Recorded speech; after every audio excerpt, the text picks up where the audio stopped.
napanood ninyo ang ating part 1, alam na ninyo kung gaano kamahal ang mga alahas ng ating mga paboritong artista. At ngayon, mas marami pa tayong matutuklasan at mas nakakasurpresa. Sa part 2 ng ating seryeng ito, bagong pangalan, bagong kwento at bagong mga presyong siguradong magpapahanga sa inyong lahat. May isang celebrity sa listahang ito na suot ang alahas na nagkakahalaga ng daan-daang milyong piso at pinangalan pa ang buong set sa kanya. May isa pang sobrang takot mawala ang kanyang engagement ring kaya nagpagawa ng pekeng kopya na isinusuot niya araw-araw. At may isang doktora na binigyan ng halos 10 million pesos na singsing ng kanyang asawa na muntik pang mawala sa isang finger painting class. Tara at simulan na natin ang top 10 most expensive jewelry ng mga sikat sa Pilipinas Part 2. Ngunit bago ang lahat,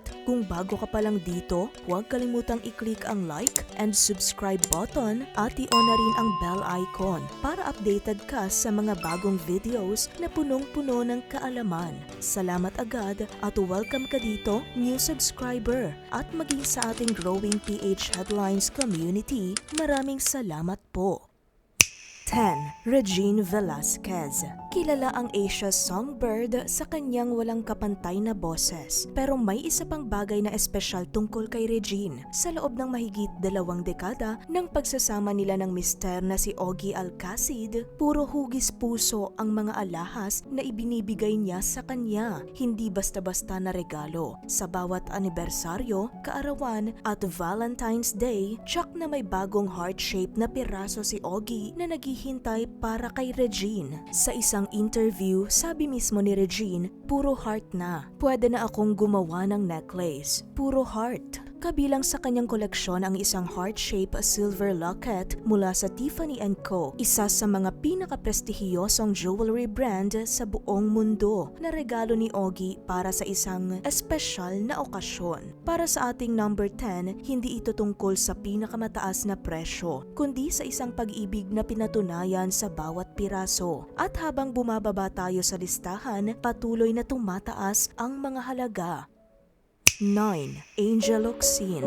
Noong June 2019, nag-propose si Neil Arce kay Angel Locsin gamit ang isang bespoke princess cut diamond ring mula sa Mila Day Jewels. 4.24 carats ng purong puting diamante sa white gold setting. Ayon sa mga ulat, nagkakahalaga ito ng halos 2 million pesos. Ngunit doon nagsimula ang isang kwentong puno ng drama na wala ni Angel ang original na singsing. Nagpadala si Neil ng kapalit at dahil sobrang takot ni Angel na mawala ulit ito, nagpagawa siya ng eksaktong pekeng kopya na isinusuot niya araw-araw. Ang tunay, ligtas na nakatago. Nang ikasal sila ni Neil sa Taguig City Hall noong July 2021, wala silang dalang wedding rings. Ginamit ni Angel ang engagement ring bilang kapalit. Hiniram naman ni Neil ang singsing ng kanyang anak na si Joaquin. Noong Valentine's Day 2022, nagpadala si Neil ng sorpresang opisyal na wedding ring. Sabi ni Angel sa kanyang Instagram, "Sabi ko simplehan lang, may pa-wedding ring si Mr. Arce."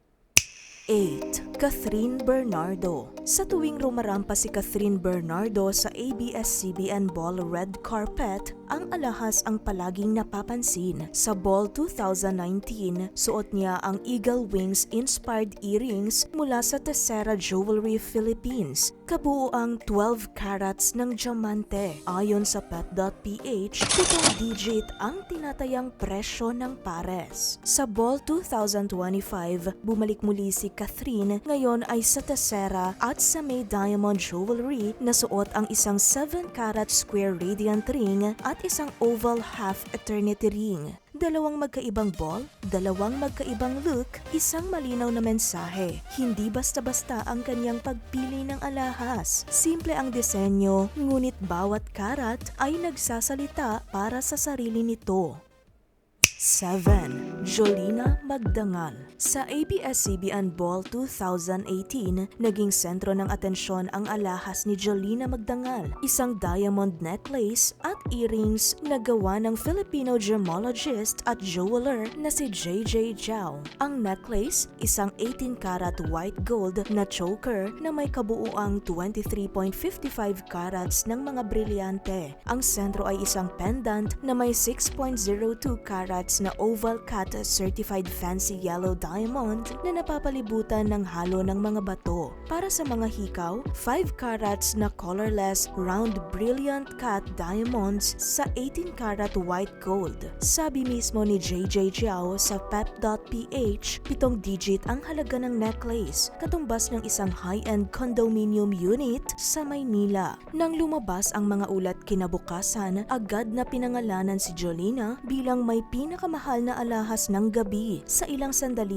totoo iyon. Pero hindi pa nagtatagal, isang tahimik na pagbubunyag ang nagbago ng lahat na makikita natin sa ating top 2. 6. Rufa Gutierrez.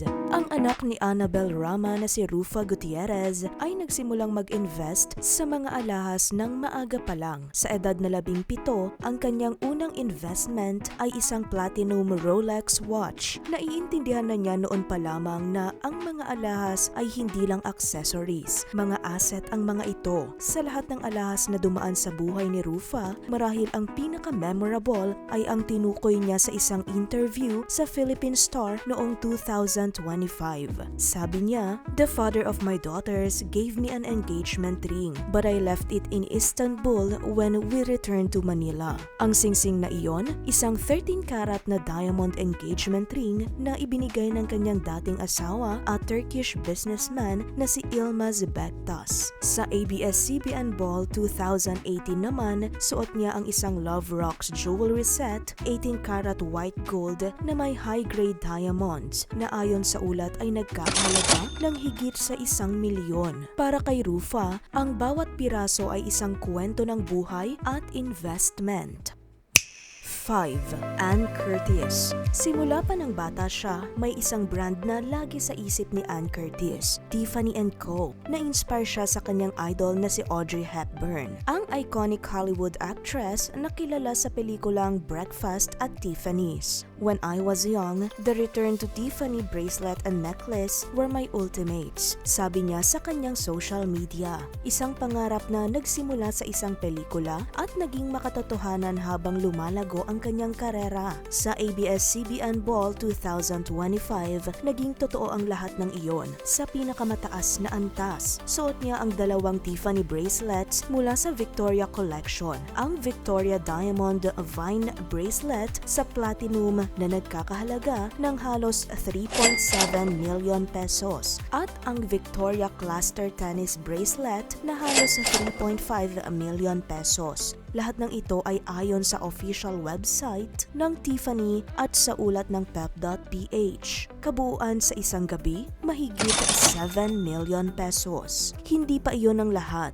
Noong 2023, ibinunyag ni Anne na may mga Tiffany lock bangle siya na nagkakahalaga noon ng halos 3.4 million pesos. Ayon sa mga ulat noong panahon na iyon, "I will never take this off," sabi niya. Mula sa pangarap ng batang nagmamahal kay Audrey Hepburn hanggang sa isang Tiffany collection na nagkakahalaga ng milyon-milyon. 4. Sofia Andres. Para sa marami, ang pagbili ng luxury diamond ring ay para sa isang espesyal na regalo. Para kay Sofia Andres, para sa sarili niya. Noong 2025, bumili siya ng isang custom oval diamond ring mula sa Burt & Gert, London. Isang London-based luxury jewelry brand na kilala sa tinatawag nilang self-empowerment jewelry. Ayon sa brand, pinili ni Sofia ang shape at estilo na nagre-reflect ng kanyang personalidad. Naging viral ang balita. Marami ang nag-akala na may nag-propose, pero ang mas magandang katotohanan, siya mismo ang nagpasya. Sa ABS-CBN Ball 2025, dumating siya na suot ang isang kumpletong Tiffany hardware set. Ayon sa official website ng Tiffany & Co. at sa ulat ng pep.ph, ang large link earrings ay halos 1.08 million pesos Ang large link bracelet ay halos 5.1 million pesos at ang graduated link necklace ay halos 4.74 million pesos. Kabuuan ng tatlong piraso, mahigit 10.9 million pesos sa isang gabi. Isang mensahe mula kay Sofia na malinaw sa lahat. Hindi mo kailangang maghintay ng iba para ibigay sa iyo ang maganda at sarili mong tagumpay ang pinakamahalagang regalo.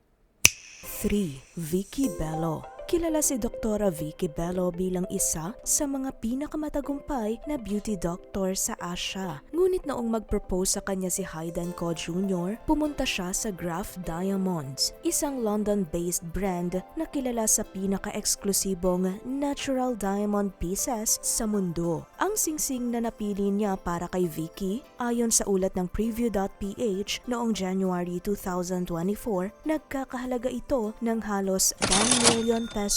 Ngunit ang pinaka-memorable na bahagi ng kwento ay ang nangyari pagkatapos. Hindi madalas isinusuot ni Vicky ang singsing. Hindi raw siya sanay sa malalaking alahas. Isang araw, nang naroon sila sa school ng kanilang anak na si Scarlett Snow para sa isang finger painting activity, isang hindi inaasahang bagay ang nangyari. Nailagay ng bata ang singsing sa kanyang apron pocket nang walang nalalaman. Lumipas ang ilang oras bago nila napansin na nawawala ito. Halong takot at pagmamadali ang paghahanap. At sa huli, natagpuan naman sa loob ng apron ni Scarlett Snow. Pagkatapos ng lahat, ipinaalala ni Hayden sa kanyang asawa, mas mahalaga si Vicky sa kanya kaysa sa anumang singsing sa mundo, kahit na 10 million pesos pa ang halaga nito.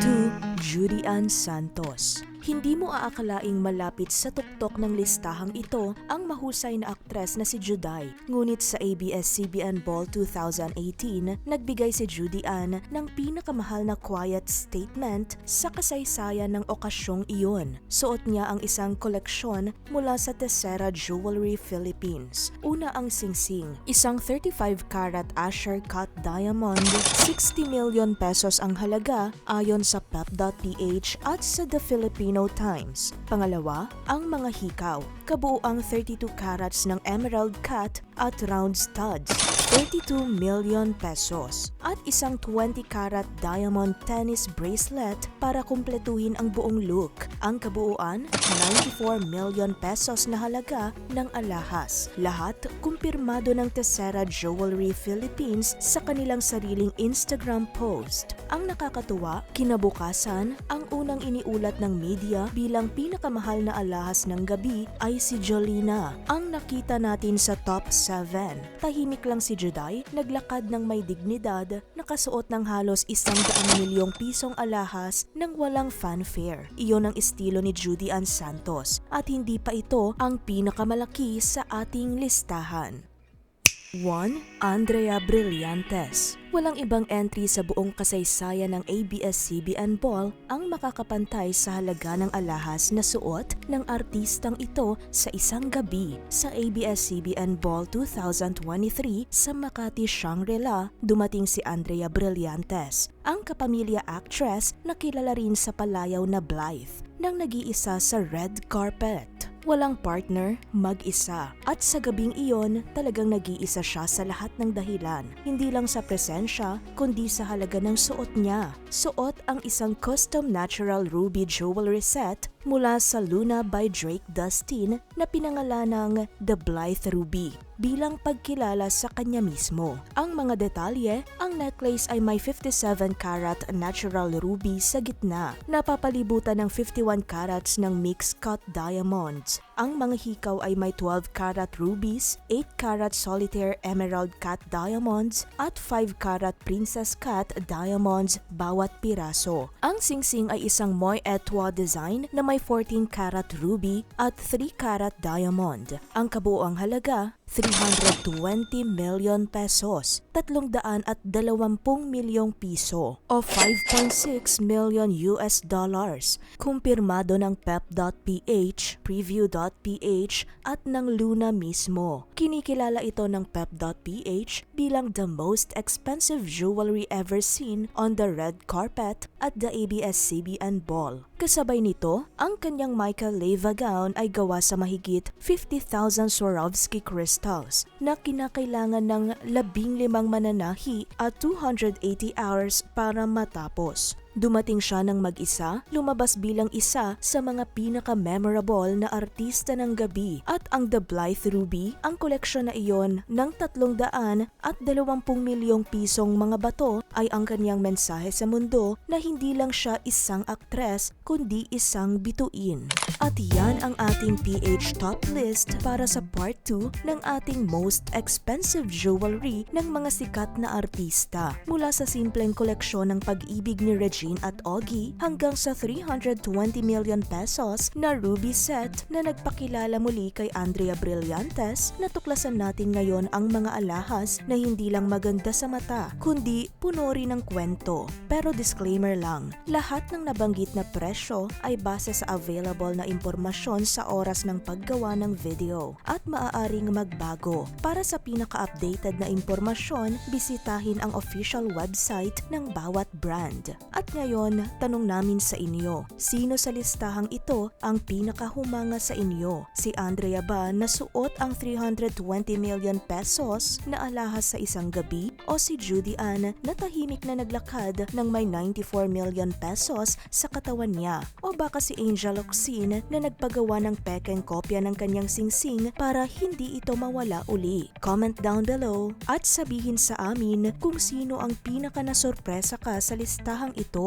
At kung may ibang artista kayong gusto nating idagdag sa Part 3, ikomento mo na rin sa ibaba ang opinion mo tungkol sa topic na ito at kung may karagdagan kang impormasyon o kaya naman ay may nais kang isuggest na topic. Kung nagustuhan mo ang ganitong klase ng video, huwag kalimutang i-like upang magsilbing signal sa amin na gumawa pa ng mga ganitong video. Kung gusto mo pang matuto ng ganitong informative content, make sure na nakasubscribe ka na sa channel na to. I-click na rin ang bell icon dahil ito ang pinaka-the best way para masuportahan ang ating munting channel. At dyan na muna nagtatapos ang ating video. Hanggang sa susunod nating talakayan. Stay informed at stay curious. Salamat sa panonood ka PH Headlines.